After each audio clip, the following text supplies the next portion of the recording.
Mapagpalang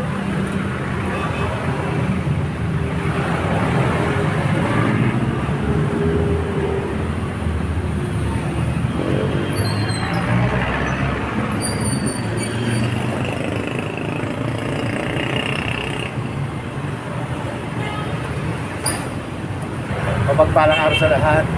Guys, dito po ako sa may Superbikes. Dito po sa may National Highway, Barangay San Antonio, Piñang, Laguna. At ang re-review po natin, ito po yung Suzuki Bergman 1.5. Yan guys, pearl white siya. Tara, simulan na natin ang review. Guys, ito na po yung Suzuki Bergman 15. Yan. Ang kulay po nito ay pearl white. Kita nyo naman, no? Makaganda sa actual. Una ko napansin guys dito, ang ganda ng ilaw niya, oh. Sa headlight. Yan. Simulan natin itong review. Simulan po natin sa gulong. Ang sukat po ng gulong nito ay 110 by 80, 14 po. Yan guys, ganda ng disc. Ano na to guys ha? ABS na po siya. Ang tatak ng kanyang gulong ay CST. Tubeless na yan guys. Kita nyo naman yung spike itong CST. Napakaganda po. Saka guys, itong design ng mags po nitong Suzuki 15, ano po, ayan, 6 spokes. Naka-decals po dito, ayan o, TCS ABS. Sa headlight naman po guys, gaya na sinabi ko, napakaganda ng itsura. Ang laki po ng mukha nito guys, so pag makikita nyo sa actual. Saka LED na po siya. Yung kanyang headlight, park light, signal light, pati po itong nasa gitnang ilaw niya. Yan. LED po yan lahat guys. May visor din po siya rito. Yun nga lang guys, itong visor niya to, hindi po siya natatanggal. Pwede siyang i-detach. Yan. Ay hindi guys, hindi siya pwedeng tanggalin. Talagang built-in po siya. Hindi po siya kagaya ng iba na sa mga makita nyong bike na may adjusting dito. Wala po siyang screw guys, so kagaya po sa mga NMAX, wala po siya. Sa likod na gulong naman po, 130 by 70. 14 din po guys. Kagandaan nito guys, naka-disc brake na rin siya. Ayan. Ano to guys, harap likod po to ay ABS. Ang likod na gulong ay 14 ang sukat. Pati po yung sa harap niya ay 14 din po. Parehas lang po siya. Hindi na po kagaya siya dati ng mga makikita yung Bergman na mas malito yung gulong sa likod, yung unang labas po ng Bergman. Yung sa street. Sa kanyang muffler po, ang ganda po ng design. Simple lang po. Po yung kanyang heat guard, pairings po. Yung pipe niya, yung tip po ay matte gray. Ito guys yung kanyang tail light. Ayan. Ito po yung tail light niya, LED. Pati po yung magkabilang signal light niya. Yung pong signal light niya flexible po. Ayan. Kaya hindi po siya madaling mabali. Pinakakabit pong ganito sa inyong plaka para pagka, ano po tayo, reflector po ito para pag nalikot kita tayo. Ito po yung kanyang rear shock.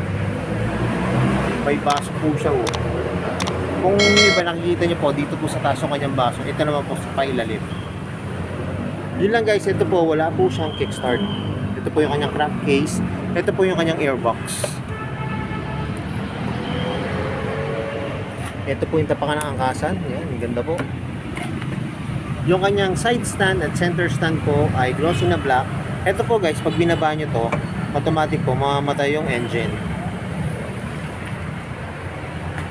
Sa grab bar naman po, ayan, ano po siya, kulay gray, matte gray. Kagandaan nito guys, may built-in na siya. Pwede nyo na itong bilhan ng top box na po. Hindi nyo na siya kailangan bilhan ng bracket. Sa upuan naman po, ayan, ganda po ng upuan. Ano na siya guys, naka-camel pack na siya. Saka ito po yung makapit na seat cover. Ang design niya, ito po yung sa seat cover niya ay makapit. Tapos dito po, ibang design po ito, parang leatherette.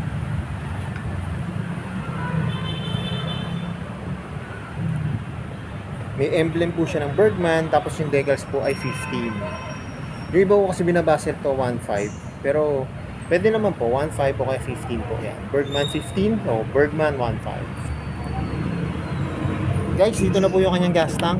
Kaya pwede na po ito pag nagde-drive po kayo. Kahit hindi na po kayo tumayo. Yan, kasi dito naman po yung kanyang gas tank. Saka ano na po to guys ha, di-remote na po to. Wala na po siya, hindi na po siya disusi. May packet po dito. Ayan guys, ito po may USB port siya. Para hindi na tayo malobat, may charging port po dito.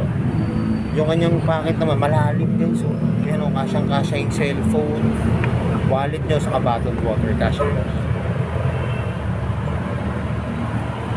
Ito naman guys, ito naman yung kanyang manubela. Yan. Ganda po. Ito po, parang kala nyo yung leather nut ano, tela. Pero ano po to, bearings. Lambot po ng brake lever. Ito po yung makikita nyo sa kanyang manubela. Yan po yung high and low na ilaw. May flashing po siya. Hazard. Ito guys yung para sa switch nyo sa inyong gauge panel. Yan po. Yung sa menu nya. Signal light. Ito po yung kanyang busina. Electric start. Ang lutong na throttle. Kanyang brake lever. Ito guys yung kanyang kill switch. Yun lang po guys, kagaya na sinabi ko kanina, wala po siyang kickstart. Sa footboard naman po niya, yan. Ang sukat ko ng paa ko ay 8.5. Spacious naman po. Kung ganito po yung driving style o nakaganito kayo, okay lang po. Yun lang guys, hindi lang natin siya na-operate kasi wala pa po yung remote. Hindi ko po guys mapakita yung gauge panel saka yung U-box. So yun guys, alam ko ito na yung inaabangan nyo. Magkano ba ngayon itong Suzuki Bergman 15? Tara, tignan na natin yung kanyang price. Guys, dito po sa Super Bikes, dito po yan sa may Binyang. Ito po, Suzuki Bergman 15. Yan po guys ang kanyang down payment. 7,000. Ito naman po yung kanyang monthly. 36 months. 24 months, saka 18 months. Iba-iba po yung kanyang rebate eh. Yan o. Pagka 36 months, 330. Pag 24 months, 110. Pag 18 months naman po, 130 pesos.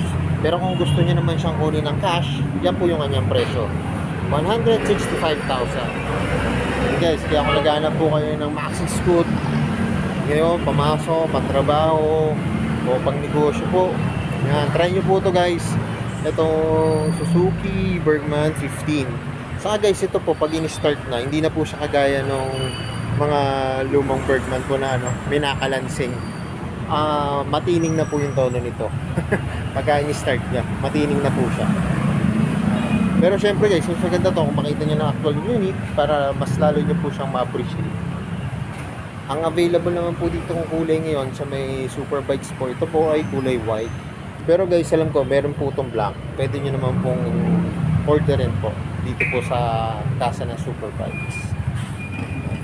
Pero kung hindi naman po ito ang hanap nyo na Bergman po, maraming unit po dito available. Ayan po. Kahit yung mga NMAX, EDV yan, kompleto naman dito. Smash, saka yung MIUI gear. Ay, MIUI po pala yun. MIUI 125.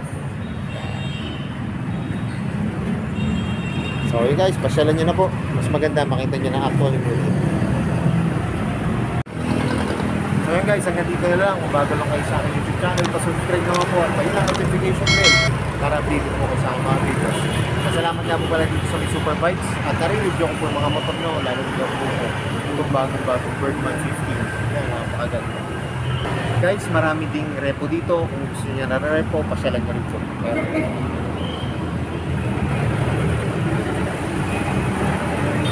More says to come, kaya na lagi po sinasabi. Tingnan po palagi, ride safe always and God bless po.